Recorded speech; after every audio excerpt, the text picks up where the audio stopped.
Hi friends, welcome to Sikdar's academy. Sikdar's একাডেমিতে সবাইকে স্বাগত। এই ভিডিওতে আমরা আলোচনা করব মূলত 7টি অভিযোগ এনে স্কুল সার্ভিস কমিশন মধ্যশিক্ষা পর্ষদকে আইনি নোটিশ মূল মামলাকারীদের পক্ষ থেকে। কি বিষয়বস্তু বিস্তারিত এই ভিডিওতে আমরা জেনে নেব। সুপ্রিম কোর্টে অবমাননার মুখে এসএসসি, 26,000 চাকরি বাতিলে চিহ্নিত দাগিদের তালিকা প্রকাশ নয় কেন, এ সহ আরও 6টি টোটাল 7টি অভিযোগ এনে নোটিশ কমিশন ও পর্ষদকে বিস্তারিত এই ভিডিওতে আমরা দেখে নেব। সুপ্রিম কোর্টে অবমাননার মুখে এসএসসি, মধ্যশিক্ষা পর্ষদ 7 দিনের ডেডলাইন দিয়ে আইনি নোটিশ। তাহলে এসএসসি এবং মধ্যশিক্ষা পর্ষদ দুজনেই কিন্তু সুপ্রিম কোর্টের অবমাননার মুখে পড়তে পারে। 7 দিনের ডেডলাইন দেওয়া হয়েছে মামলাকারীদের তরফ থেকে। স্কুল সার্ভিস কমিশন মধ্যশিক্ষা পর্ষদকে আইনি নোটিশ ধরানো হয়েছে। একগুচ্ছ অভিযোগ এনে আইনি নোটিশ মূল মামলাকারীদের তরফে। কি বিষয়ে আমরা জেনে নেব, কি মূলত অভিযোগ। সরাসরি আমরা অভিযোগে চলে যাব। নাম্বার 1, 31শে মের মধ্যে কেন গ্রুপ সি গ্রুপ ডি নিয়োগ বিজ্ঞপ্তি নয়।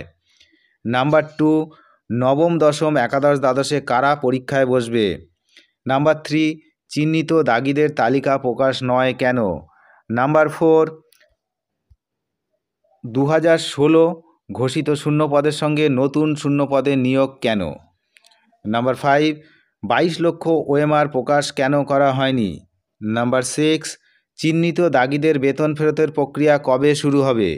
নাম্বার 7, 2016 সালের 4টি নিয়োগ বাতিল হয়েছে, পুনরায় নিয়োগের রুল বদল কিভাবে। এই মূলত 7টি দাবি নিয়ে কিন্তু এই নোটিশ ধরানো হলো স্কুল সার্ভিস কমিশন ও মধ্যশিক্ষা পর্ষদকে।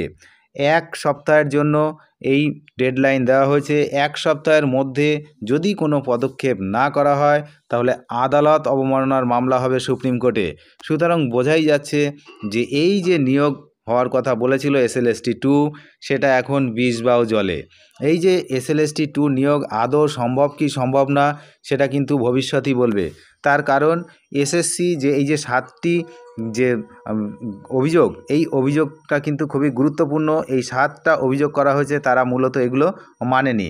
26,000 চাকরি বাতিল মামলায় 2016 সালের এসএসসির 4টে নিয়োগ প্রক্রিয়া বাতিল করে সুপ্রিম কোর্ট। গত 3রা এপ্রিল এই নির্দেশ দেয় দেশের সর্বোচ্চ আদালত। পুনরায় পরীক্ষা দেওয়ার নির্দেশ দেয় তৎকালীন বিচারপতি সঞ্জীব খান্নার বেঞ্চও, আপনারা জানেন। কিন্তু মধ্যশিক্ষা পর্ষদের মডিফিকেশনের আবেদনের প্রেক্ষিতে সুপ্রিম কোর্ট 17 এপ্রিল আর একটা কিন্তু রায় দেওয়া হয়েছে, যেটা আমি আগে একটি ভিডিওতে আপনাদেরকে দেখিয়েছিলাম যে সেখানে কিছু মডিফিকেশান দেওয়া হয়েছিল যে 31শে মের মধ্যে পুনরায় পরীক্ষার বিজ্ঞপ্তি দেবে এসএসসি। সেখানে 30শে মের মধ্যে পরীক্ষার বিজ্ঞপ্তি দিয়ে তার এফিডেভিট কিন্তু জমা করা হয়েছে এসএসসির পক্ষ থেকে। তো মূল রায় এবং 17 এপ্রিল নির্দেশ, এই দুই মিলিয়ে এখনও একাধিক নির্দেশ কিন্তু মানেনি এসএসসি।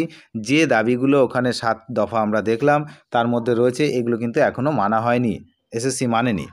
মধ্যশিক্ষা পর্ষদ এবং শিক্ষা দপ্তর এইগুলো কিন্তু মানেনি। তাই আইনি নোটিশ মূল মামলাকারীদের তরফে।